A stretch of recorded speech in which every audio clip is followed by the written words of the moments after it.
Okay, let's start with the first door.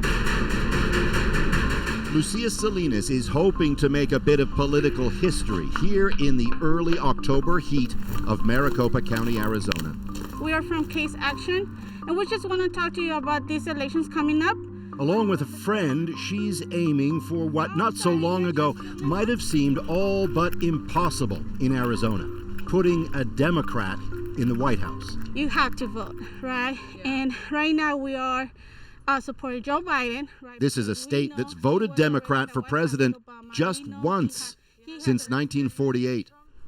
But guess what? It might now actually happen again. What do you think about Joe Biden? That's my guy. Lucia's message is blunt. Nice. I like that. She sees Donald Trump as a racist and a leader who's failed to lead on the issue of 2020, COVID. The real criminal here is him. He knew what was coming up and he didn't do nothing about it.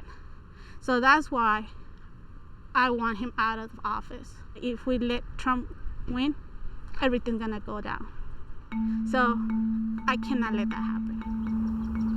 Historically strongly Republican, Maricopa County, with its sprawling city of Phoenix, is the fastest growing county in America, including a burgeoning new Hispanic population that leans Democrat, and lately into the suburbs, newcomers in droves, notably from strongly Democratic California.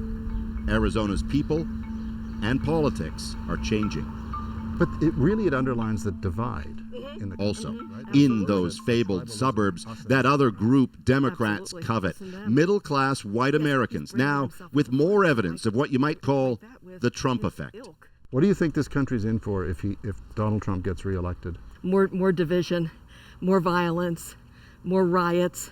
Former Trump fan Peg O'Brien knows that it's people like her who may now make the difference.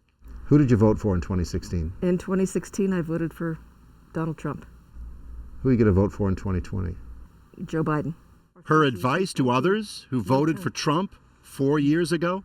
Look deep into themselves and look at their own values and say, does this man reflect my values? And if he doesn't, the answer's simple. Don't vote for him. Vote for Biden. ¿Qué es lo que le vamos a hacer estas elecciones? El presidente Trump. At a Spanish-language radio talk show, more evidence Arizona's changing. Entonces es muy importante que nuestra gente salga. The Hispanic vote, he says, will make a difference. Back in 2016, Yasser Sanchez was a card-carrying Republican. While he did not vote for Trump, Trump's behavior in office gave Sanchez no choice. He quit the Republican Party altogether. Not only will I be voting Joe Biden, I'm campaigning actively to get out the vote for Joe Biden. We need to get rid of Donald Trump. The direct attacks on the weak, the direct attacks on immigrants, the direct attack on anybody that has a different point of view. Still, for the record, at least for now, Arizona remains Trump country. In some quarters, fiercely so. On the night of the first presidential debate, inside a crowded bar past those COVID warnings, the mostly maskless Trump supporters watched their guy on the big screen. Debate watch party organizer Chelsea Reynolds told us why she still stands by Trump. We're not a cult.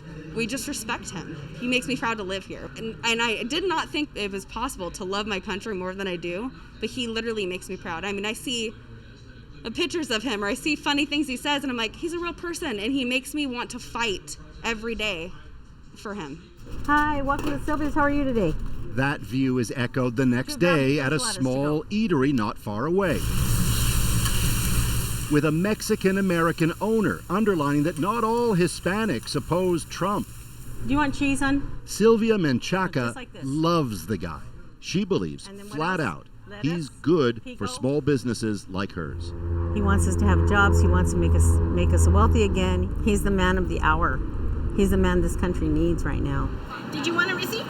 Indeed, that's the essence of Trump support broadly. Pure belief in the man.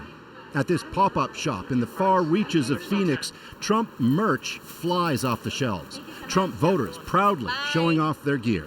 And of course, you got to have Rosie the Riveter. Everybody knows who she is. And I don't there's think a that by he's now downplaying it familiar is gonna make him look refrain. like anyone. He's done so much for the public, for the people.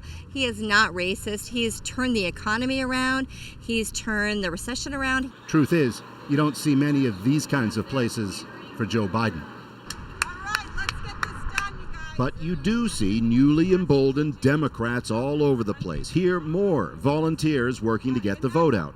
To be clear, indeed, polls put Biden out front. But with the vote just days away, the whole thing has left Arizona deeply divided. You all think Biden's leading. It's so funny.